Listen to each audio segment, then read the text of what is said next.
Okay, I'll just say welcome, good morning, good afternoon, good evening. I'm Susie Ellis, and I am in Miami, and Nancy is in Connecticut, and she's going to be moderating this master class. And Beatrice is in Fort Lauderdale. You can wave, so she's the one that has the magic button that can mute and unmute, but Nancy will tell you a little bit more about that. Nancy is going to officially introduce Cathy. However, I felt like I wanted to just say one little thing. Cathy and I met, I think it was now 14 years ago, because you were one of the first speakers at our global summit that we had in New York when we were just starting up as a global, and she came and she spoke. And those of you who've heard her speak, you know she is a gifted speaker. She is a gifted presenter, and she was back then also. Now she spoke also in Singapore, and that's when I learned she's also a gifted entertainer. And but I just wanted to let you know, Cathy, there's one thing I remember from your first presentation in New York, and other than it was fantastic, it was so interesting because you were talking about Asia, but your PowerPoint slides were so fantastic. I still remember them. If you can imagine, 14 years ago, I remember there was this kind of an orange maroon background with these big white letters. And I think you had 10 trends or something like that. It was so impressive. And so I've also learned that you have a real eye. You're very visual and artistic. So we're so lucky to have you with us. So thank you, Cathy, and over to you, Nancy. No pressure, Cathy. None. No pressure at all. No. None at all. Well, I'm just going to give everybody a couple of quick Zoom instructions as I do at the beginning of every call, and then we will get right to Cathy. Beatrice, as you can see, has muted everyone. There's a group of this size, it's necessary to keep people muted. So to eliminate the background noise so we get to hear Cathy crystal clear. If you want to see a sort of global mosaic of all the people on the call, the top right of your Zoom window, there's a gallery view, and then you can see everyone. But I urge you to choose the speaker view when Cathy is speaking, because it gives you a much greater sense of intimacy with the speaker. And after all that hair and makeup, we can't let that go to waste, right, Cathy? Absolutely not. Home job. It's a home job. Also, there's so many people on the call. There are many pages of pictures of people, of images. So the center right of the Zoom window has an arrow, a blue arrow. And if you click that a bunch of times, you're likely to find friends from all over the world. Bottom center of the Zoom window gives you a chat button. It's already, lots of people are putting comments in and saying hello in the chat. That's where you could post a question if you have it for Cathy during this presentation. We will be aggregating, looking at those, grabbing those, and getting to as many of them as we can. Cathy Feliciano Chon. And I mentioned Feliciano so as not to incur her mother's wrath in case she's on the phone. She's a marketing communications expert with a long track record in creating, building, and transforming brands. Originally from LA, where her career included leadership roles in a number of luxury and retail brands, Cathy moved to Hong Kong in 1997 and founded CatchOn and Company. Widely recognized for her keen insights on the Asian consumer and emerging trends, she published and quoted the world over, sought after speaker at international conferences, and proudly a valued member of the advisory board of the Global Wellness Summit. Cathy, along with Yuriko Soma of Japan, served as co-chair of our 2019 summit in Singapore, which we pivoted from Hong Kong. Cathy's a legend, whip smart, always ahead of the curve. She has a sharp wit, a big heart. She's able to see the world clearly and still find hope and optimism, even at this time. Today, you may expect honesty, humor, and perspective as Cathy helps us understand what we can learn from resilient brands. I'm very proud to call her a friend. I absolutely adore her. Cathy? The feeling is mutual. I mean, who could have imagined 5 months ago that we would be where we are today? And I wish, you know, seeing so many familiar faces on the screen, that we're meeting again under happier circumstances. But that is not to be the case. But I hope that in the end of 1 hour, that at least I would have left you with a feeling of hope and and optimism in terms of the way forward. So I think I need to start our talk by telling you that I'm not someone who's mastered resilience by any means, but I'm someone who aspires to it every day. And as a brand consultant, whose life's work involves advising companies on how to succeed and stand out in the crowded marketplace. I've managed a lot of different crisis situations in my career, from natural disasters to man-made disasters to conflict resolution, including a pandemic or two as well. In fact, I'm managing a double crisis as we speak right now, because we've got not only a pandemic, but we also have street-wide protests. For those of you who do not know where I'm calling from Hong Kong. So through the years, I've often wondered, why do some brands fail while others succeed? And for those who succeeded, how have they endured? This pandemic, we can all agree, has laid bare all our vulnerabilities and has tested our resolve and abilities to survive. Now, through the years, I've always been drawn to articles about resilience. I've followed case studies, I've read biographies. And I've always been inspired by these stories. And one of the things that I've learned is that resilience is learned. It's a learned muscle. We are not born resilient, although coming into this world makes us slightly resilient. While some people have a predisposition for it, truly it is born out of experience. It is something that we hone through life. And at the center of resilience is really acceptance. In fact, how fast or how speedy you'll be able to respond and mobilize your resources to face adversity head on starts with acceptance. Now, acceptance shifts our focus from holy crap to, okay, now what? Now what, okay? And I think a great book that comes to mind is Sheryl Sandberg's recent book called Option B. And she named it Option B, for those of you who are not familiar with the book, was because option A was not available. Option A was having her late husband around to help coach her son's sports class, and he wasn't around. So a male friend stepped forward and said, you know what, I'll take over that task. And she said, I really don't want option B, I want option A. And he said, well, option A is not available, so we're gonna beat the hell out of option B. Another example, which I want to share, which goes way back to about 2007, and some of you around that time may still be familiar with this story, and that is the late Professor Randy Pausch, the Carnegie Mellon professor, who at the age of 47 was diagnosed with pancreatic cancer and was told that he had no more than 5 to 6 months to live.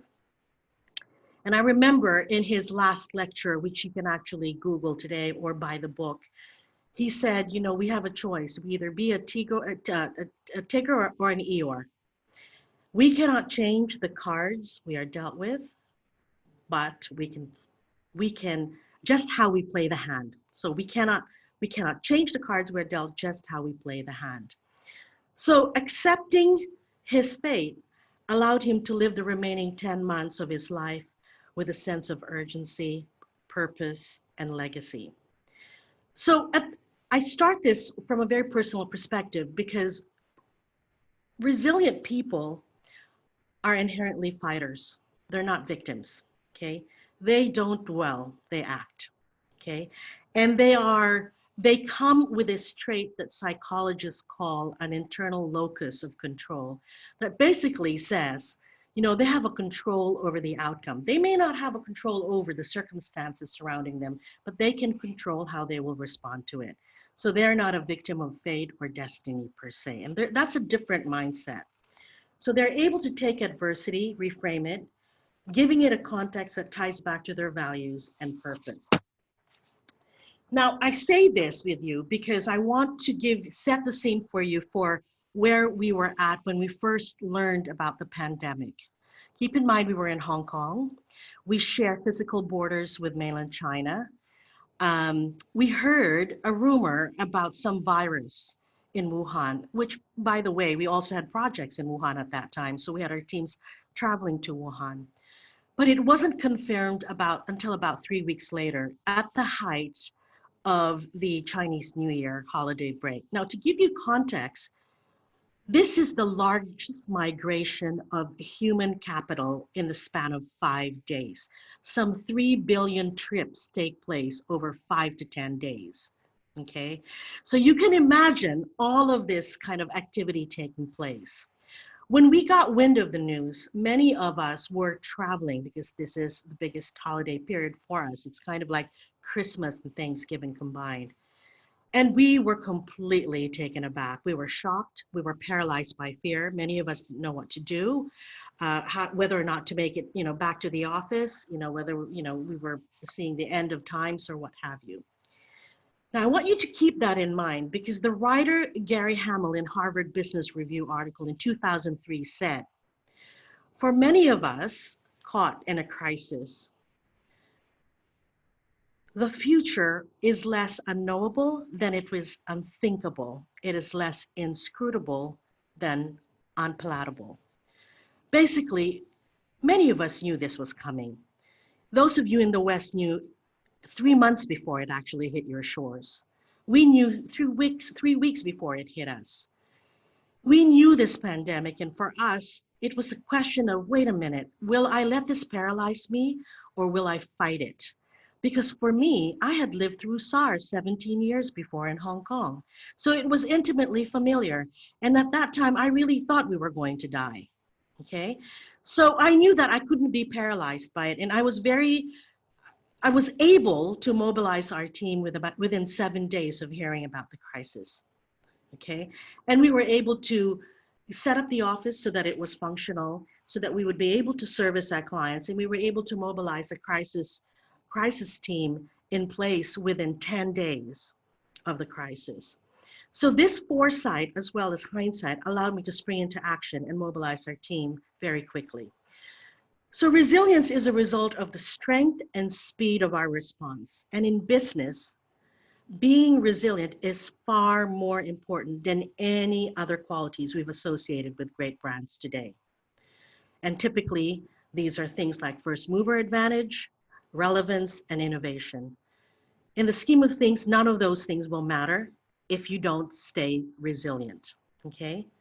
So now I want to pivot to my talk about the 3 qualities of resilient brands. Now, again, I am not a psychologist. These are my observations, having worked with many brands through the decades. The first very obvious quality is agility and adaptability.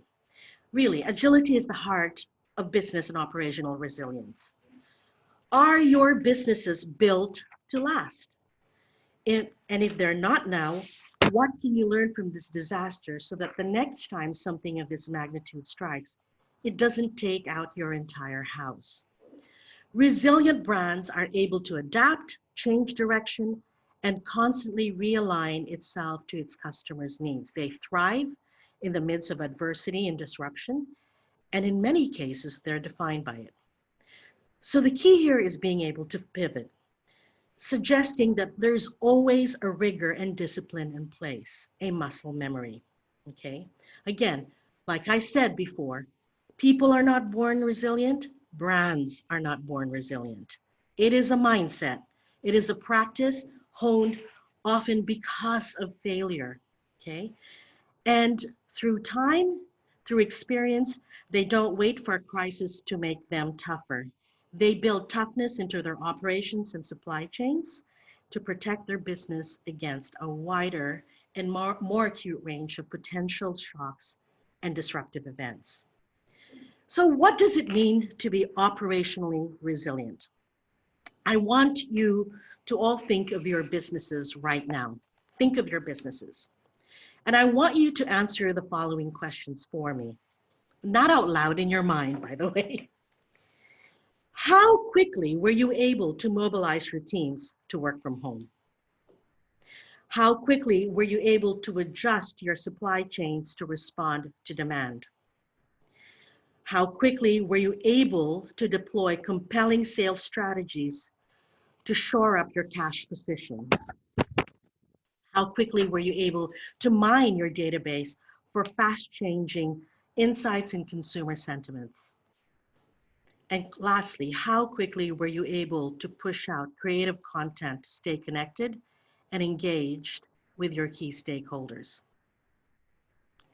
If your answer to any of these questions is not quick enough, these are the pain points you need to fix urgently in your business. Speed. You can win or lose in a matter of days, just like an athlete can in a matter of seconds. Building operational resilience is having access to real-time information that allows you to move with speed. And that can happen only with digitization and data analytics. In fact, we've been hearing about this for a few months now, that this crisis accelerated the shift to digital. And if your company has been slow on this front, you're basically on a burning platform.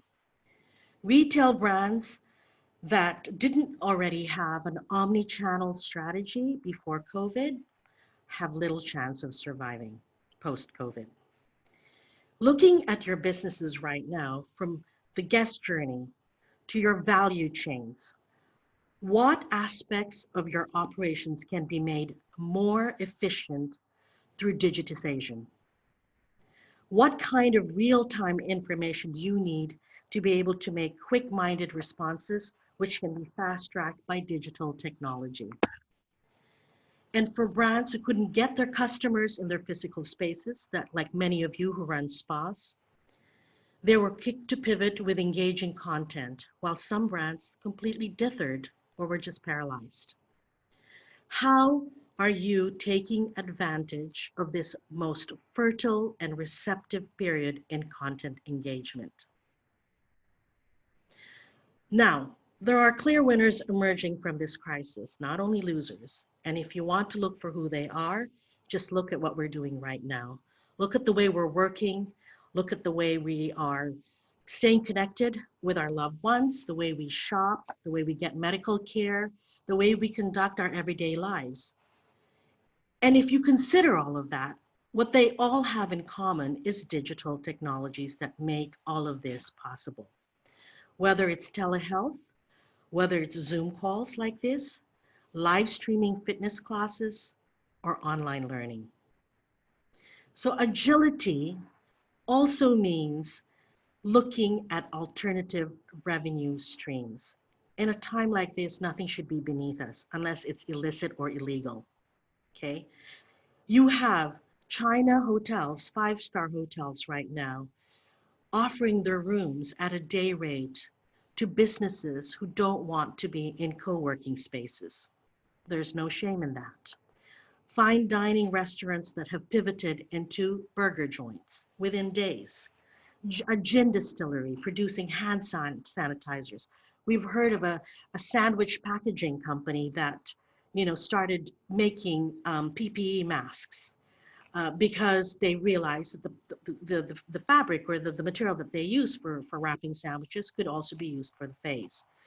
So retailers being able to pivot into doing curbside delivery, actual retail stores becoming ghost stores and fulfillment centers. We had an Australian maker of pop-up stages for celebrities who pivoted and started making stand-up desk and other isolation office furniture.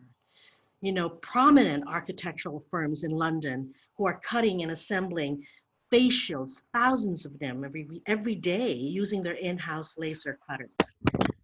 And even brands like Dyson, the one that makes the really cool hair dryers and vacuum cleaners, after they've done creating ventilators, they've now created 44 engineering and science activities for children to keep them challenged and entertained during COVID. So this is a time of such immense creativity. And if you look back in history, some of the greatest creative revivals were always preceded by times of tragedy. Okay, so this is a good moment for you to assess your business's capabilities and how they can be used to meet immediate needs or can be leveraged, upgraded, or complemented with new technologies or partners? How are you using this period as an opportunity to boost skills, encouraging employees to participate in remote learning? There is many ways that we can take advantage of this time. So, the first quality of resiliency is agility and adaptability. The second quality, and for lack of a better term, I will call it community. Brands are cultivators of tribes represented by shared values, interests, and passions. They bring people together around common causes. And resilient brands stay connected and nurture meaningful relationships with all of their key stakeholders. Basically, simply said, resilient brands are vested in the viability of the entire ecosystem they thrive in. They have a very clear sense of their values, and rarely have I seen a brand that goes it alone and succeeded in the long term. So my question to you right now is, who's got your back? Okay. What kind of relationships have you cultivated in the past or never gave a second thought to that you should reconsider today? What kinds of collaborations and partnerships would you not have entertained before and are thinking about now?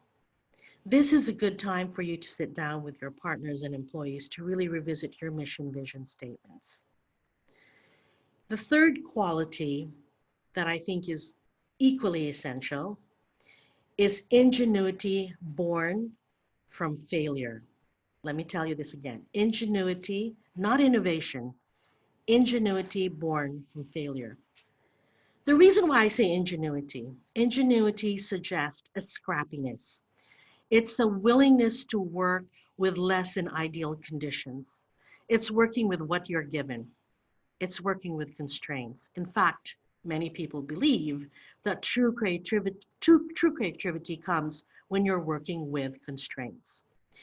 And ingenuity suggests a tolerance for failure, the willingness to try anything at all costs.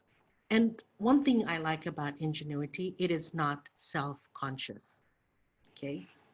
Ingenuity embraces and often celebrates not getting it right, and we need for that to happen. Most people don't realize that many billionaires, whether it's Richard Branson to Mark Cuban to Alibaba's Jack Ma, all experienced multiple business failures before becoming recognized business leaders. In fact, Warren Buffett has been known to say that he will not invest in any business where the owner hasn't failed at least twice. So we have a long history of companies who embrace failures. And when I list them, they happen to be the companies thriving today. Netflix, Amazon, Google. In fact, Google publicly applauds their coworkers and supervisors for their failures and are often rewarded with time off to contemplate what their next project will be so they can fail again. You know, we've heard of Procter & Gamble, the billion-dollar consumer goods giant, having a prestigious Heroic Failure Award, which is given to employees with the biggest failures. And we know of several companies in Silicon Valley that have a similar culture. Now, on the flip side of that, I can share with you a lot of companies who are afraid of failure. Xerox funded a huge amount of R&D in the 70s and 80s. They chose not to turn any of those ideas into marketable products, and instead others stepped in and benefited from that. Kodak invested billions of dollars into developing technology for taking photos using your mobile phones and digital devices, but held back for fear that it would eradicate its all-important film business. Kodak declared bankruptcy in 2012. So Blockbuster, I bet you, is still kicking themselves in the pants for turning down the Netflix deal. So I can go on and on about this. The point I'm trying to make is making mistakes is par for the course for any business. And ultimately, it's those mistakes that lay the foundation for long-term success and resilience. In fact, Bob Iger, the outgoing chairman of Disney, in his recently released book, A Ride of a Lifetime, said, when it comes to employees, value ability more than experience. Put people in roles that require more than they know they have in them, and be comfortable with failure. Not with a lack of effort, but with the fact that if you want innovation, you need to grant permission to fail. Now, it is counterintuitive that I end my talk about resilience on the topic of failure. There is a sobering reality that many of our businesses will not survive COVID, despite our best and most heroic efforts. And I think we need to be open to that, and we need to start accepting and planning for that outcome. And as painful and as crushing of a blow it is, I am assured that we will summon every ounce of resolve within us to recover. The fact that you're in this call tells me that you already have it within you to be resilient. We will go back to the trenches. We will reflect, reset, and reframe this experience, and we will emerge from this stronger than ever before. And I want to go back to Winnie the Pooh again, because there is a line there that Christopher Robin said to Winnie. Promise me you will always remember that you're braver than you believe, stronger than you seem, and smarter than you think. Thank you.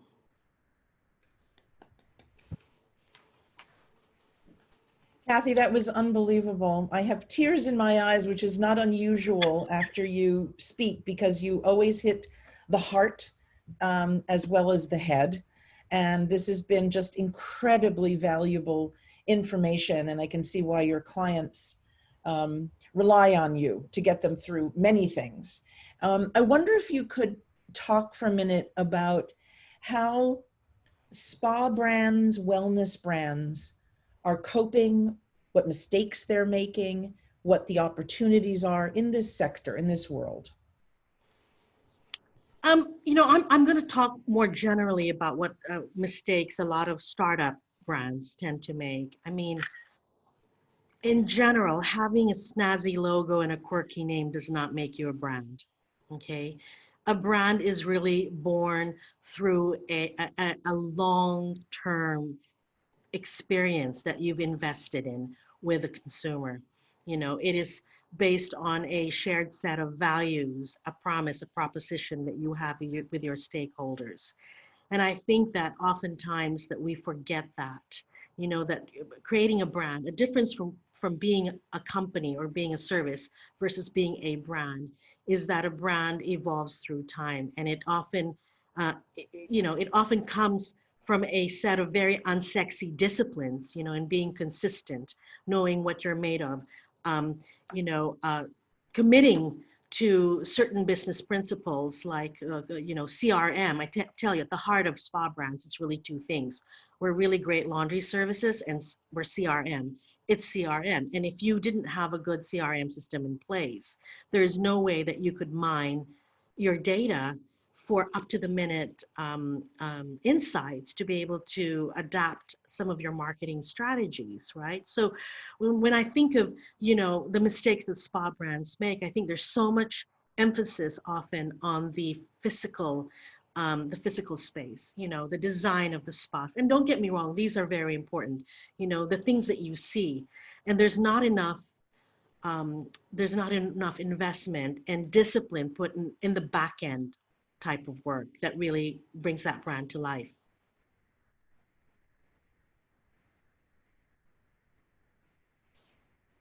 I think you're I'm muted. sorry, what about crisis communications at this time? This is something you hear a lot about, and I would suspect that your clients come to you at a time like this because they feel they need to have a different plan based on a reaction to what's going on. Can you talk a little bit about how to handle that? I think the very nature of crisis communications and crisis planning is completely changing as we speak, because it is fundamentally flawed. I mean, when we look at crisis planning, it's often based on a set of scenarios, right? You plan for a fire, you plan for a labor dispute, you plan for your business shutting down because of, something that happens. You plan for scenarios. What we really need to do is build resilience training. We need to anticipate that pandemics, natural disasters, these kind of things that we think happen as scenarios could very well be part of our everyday lives. And if we approach crisis not from when things happen to you and very reactively, and instead build, I think an appetite for resilience, a practice for resilience into our systems, into our protocols, into our cultures, then when a crisis happens, we don't have to pivot. And by the way, can I just tell you how much I hate that word? I really hate that word. I hate pivot, I hate new normal, and I hate navigating. And I told my team, when this is all over, we are going to do a burn party and we're going to write these words on a piece of paper and burn it. That's hysterical, because pivot is like the word of the moment. I mean, it's all anybody know. I mean, what's the word you would use instead of pivot? I just shift, move, do something, Change. But not pivot, change, And I hate the word new normal. There's nothing normal about the world we're living in today. And it's certainly not new. I mean, we were warned years ago. So I think let's just accept that this is part of the evolution. How are we going to thrive? So Cathy, people want to know, I think we all agree that the 3 characteristics of resilient brands resonate. So implementing them, figuring out a way to actually bring those to life. Can you share how you do this at CatchOn? Is this something that you lead your team through? And what's the practical way for people to actually implement these strategies? So perhaps it's not so much looking at CatchOn, because we're a service-driven industry. It's very simple. But maybe it's better that we apply it to some of the business sectors represented by the people on this call. I think, for example, I will look at the front end of your business, which is, it could be your guest journey, all the touch points that interact with the consumer, starting from your social media platforms, to your website, to the guest journey, the physical guest journey where they come into your space. And what I'd like to be able to see is what parts of these can be able to yield data analytics for me in real time, okay? I will look at our back-end operations and look what, if we rely on a supply chain, for example, if you're a product company, how, where do the vulnerabilities lie in your current value chain? For example, where you source products or fulfillment products and what have you, parts. That leaves you very vulnerable because you don't have any kind of local suppliers that can fill in just in case manufacturers can't come in. Have you identified local players that you can work with? How malleable are some of the pricing strategies that you put in place with your suppliers so that you can adjust according to the supply and demand issue? Because one of the things that we've learned with this crisis, it is so fast moving.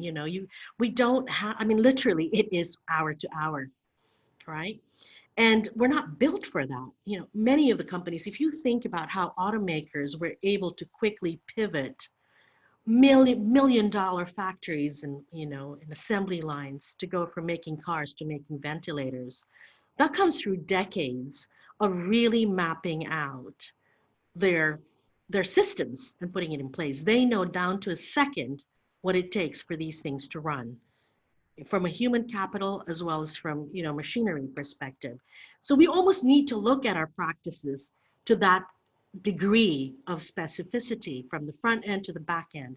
The other thing is really critical for your business is really, you have to be able to mine consumer insights because it's so fast moving, right? You have unhappy consumers, they go on social media and that's that. How do you nip it in the bud? right? What kind of, how actively are you managing your social media platforms?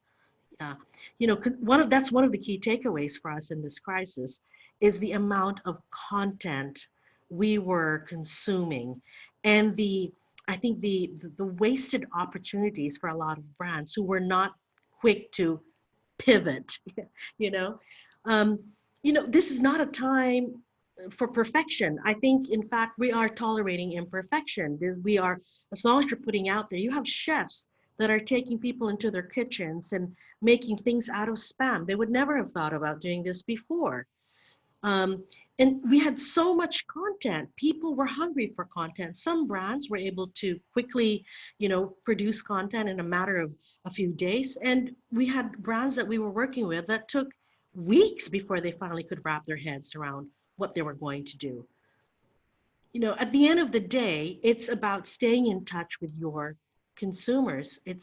This is the most critical part of all. And as spas, as wellness centers, your consumers are counting on you for their well-being. There is no reason where there could have been a disconnection. Perhaps there were restrictions because of the physical, the physical space of not being able to be together. But you heard of, psychiatrists and psychologists being able to provide virtual counseling.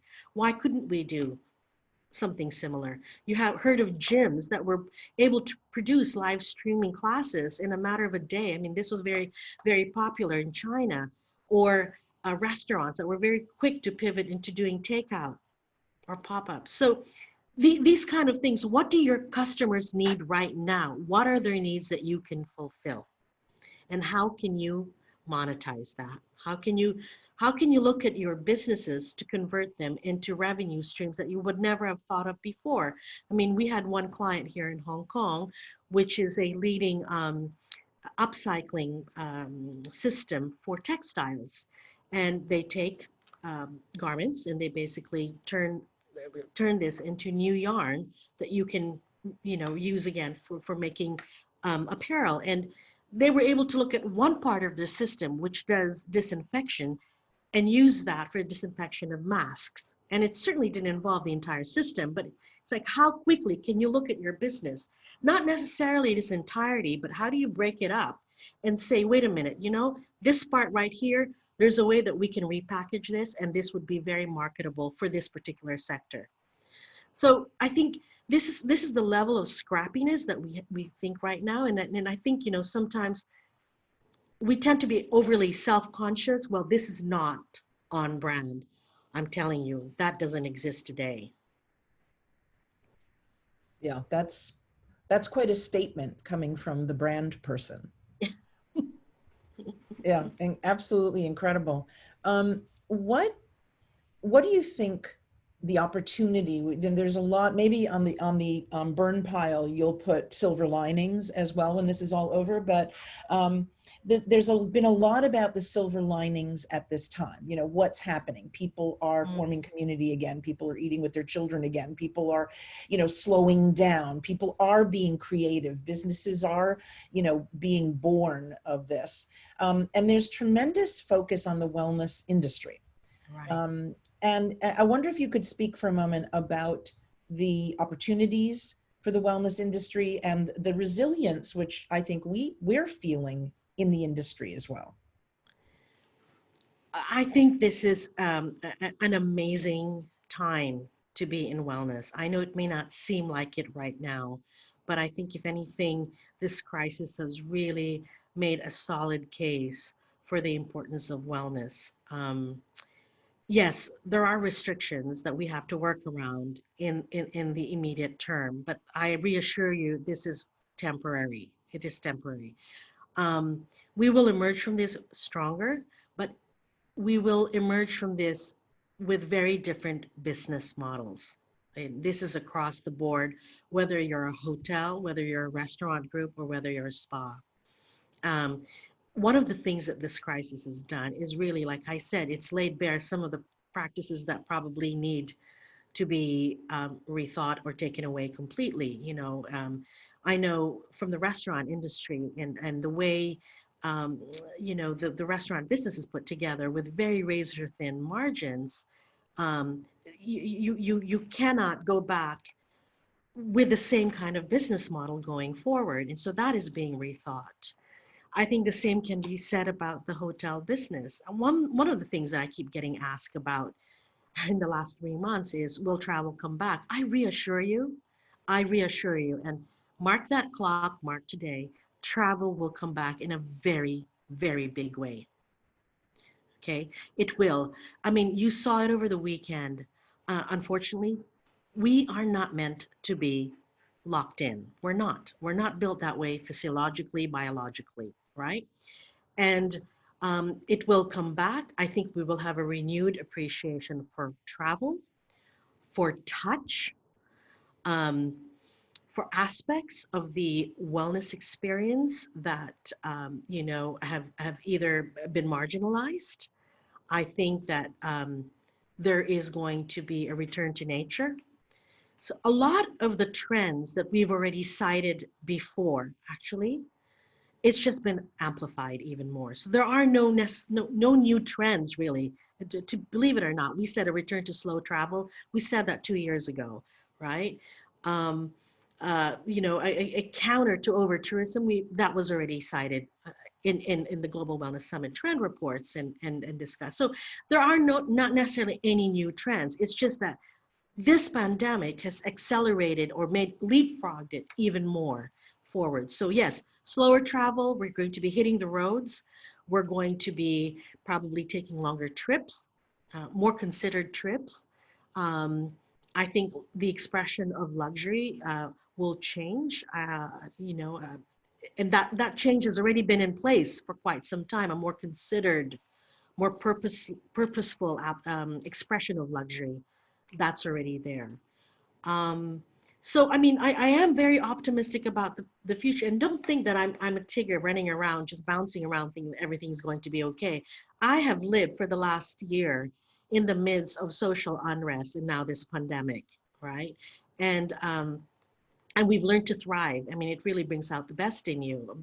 I know that I'm not going to let this get to me, and I know we're going to emerge from this, but I feel this way because it has been hard and it's been terrible, and we've lived through SARS, and we knew that after a few months we were fine, and in fact travel came back in a big, very big way, and that's going to happen again.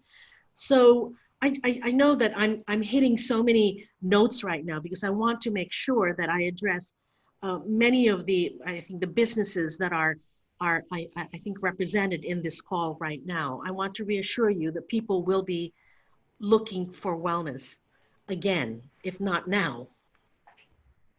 Cathy, you have you are touching on so many things, and you have been thinking about all you have lived through since we started working very closely together, and what's happened in Hong Kong and what happens now. What is your strategy personally for How do I cope? resilience? How do you cope with everything going on? I think humor has a lot to do with it. I really have to have a good laugh. Um, I need to laugh at myself. I mean, those memes are really helpful. Thank God for sharing in WhatsApp. How do I cope? It's not easy. I mean, I have to do a mental check every morning because we start our day thinking, are we going to be under siege today? I mean, this last night, uh, a citywide alert was sent out saying that a lot of the roads, a lot of the freeways, highways were going possibly, ambushed. There was a threat of violence, this and that. And so, I'm like, I'm just going to go about my business according to the way I planned it. I'm not going to let these protesters get in my way. Um, and that's just how I go about it. I think you just have to have a fighter mentality. And it just doesn't mean that you have to be reckless. I think you still need to be sensible. But I think, all the cliches really matter. It's mind over matter, Um, I try and I try and content myself with things that are simple and basic. Okay. I know that this will be the first summer in 23 years since I've lived in Hong Kong that I will not be traveling. This is unheard of. I mean, I'm often in planes every 2 weeks. Okay, and I've been landlocked since the end of February. So, and that's fine. I'm going to find a way to make it work. This is a good time for all of us. This is truly a good time to reflect. The things that we've put aside that we just never had the time to do, we're doing it. Yeah, it's painful. It sucks, but we're going to do it. And, I'm learning to cook again. It doesn't mean that what I'm making is actually palatable, but I'm doing that, but I refuse to make bread. I'll tell you that much. Everyone has to draw the line somewhere. Yes, exactly. Cathy, there's also been a lot said about the role of media in all of this and what's happened. And you are a person who deals with media, obviously, in a lot of the work that you do. You're connected to a lot of media. What do you feel the role of media has been in this? And, how has that impacted the story? Well, media is going through a very disruptive time right now. In fact, it's unfortunate that many of the industries that we are in right now, whether it's wellness, whether it's travel, food, are now currently being viewed as non-essential news. Okay. Um, I am hoping that this is a very temporary thing. What we're seeing is a shift now to more of the big media brands, and more of an emphasis on truly analytical coverage. And I think that's good. I think that I sense that this whole influencer engagement rage is slightly becoming tempered. I think we're coming away from this feeling a bit more um, critical about the influence of social media influencers per se and the value they truly bring to brands. Um, and I think social media influencers are also looking at the way that they need to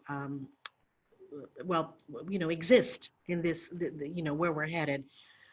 So the role of media, I think, yes, I mean, many media outlets are fighting for their lives right now. I mean, we've heard of multiple trade platforms, whether it's the business of fashion or, a couple of others here regionally here in Asia that are having to cut down their staff and um, they rely on industries that are have been affected, whether it's luxury, retail, and what have you. So, I mean, to answer your question, I think, not everything that we're seeing right now, I want to reassure you, these are not permanent. We need to be sensitive to it. We need to adjust to it, but this is not permanent, okay? How will it change the way we consume media? I really don't know. I think that we'll probably be more careful, more considered in the things that we read. Um, we're also, for example, in the US, entering an election time, time of election. And so there's going to be a lot of discourse, a lot of dialogue. I think that will also change, I think, media sentiment going forward. But whatever we're seeing, this is my point is that it's temporary.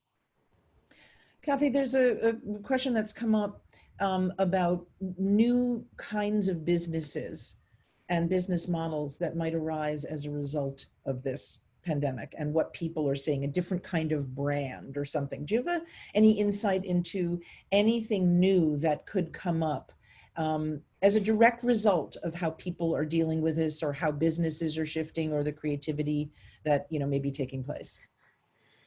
I think it's not so much that there's going to be a new big aha idea. I think it's more, how do traditional businesses pivot into virtual worlds?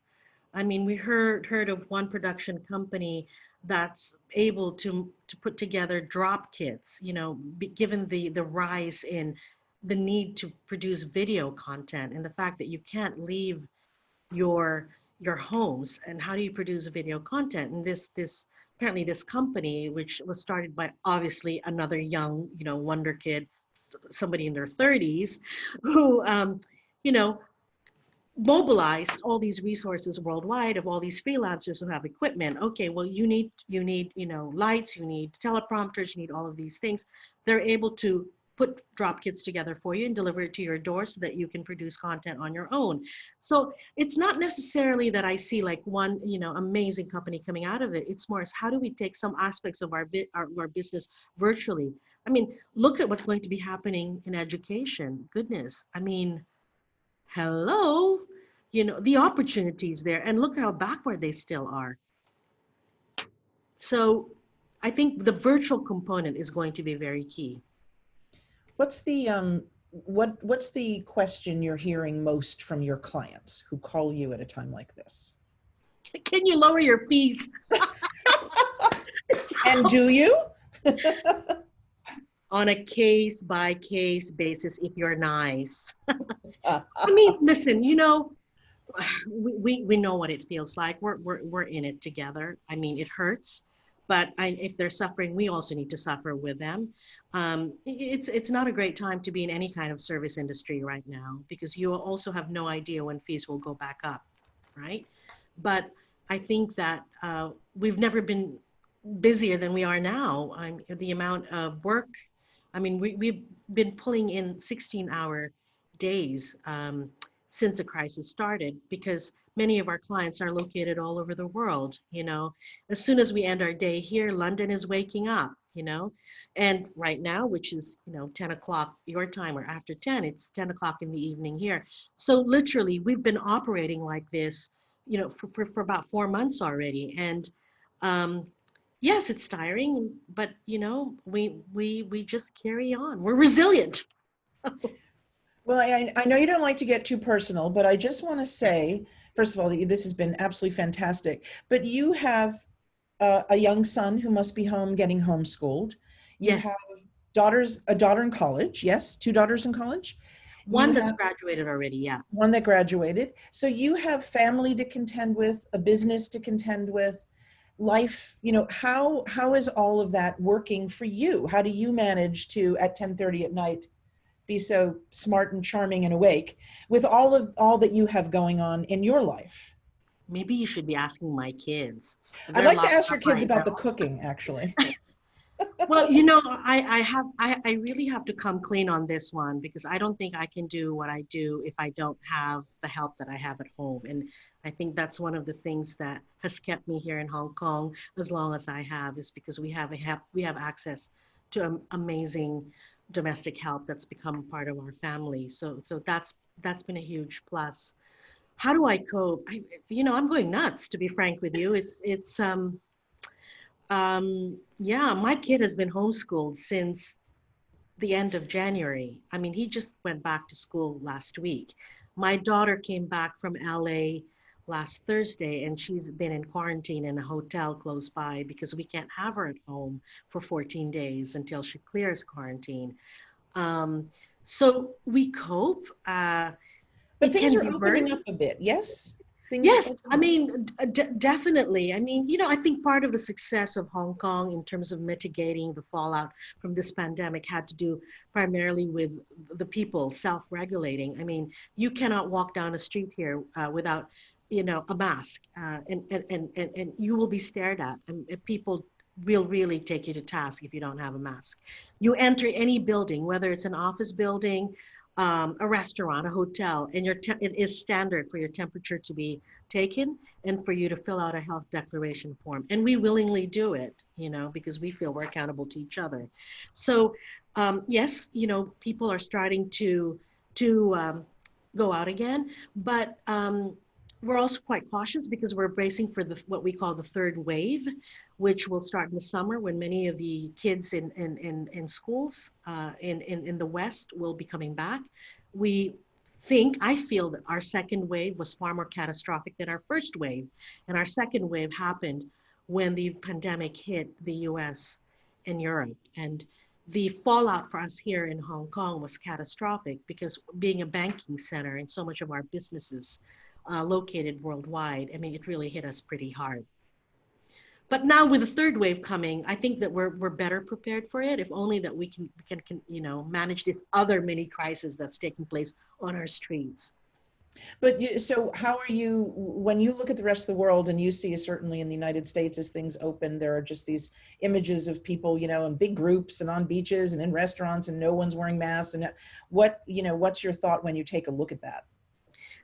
Oh dear. I mean, that's a hard thing to talk about without getting political. I'll just say it's very difficult for us to watch here.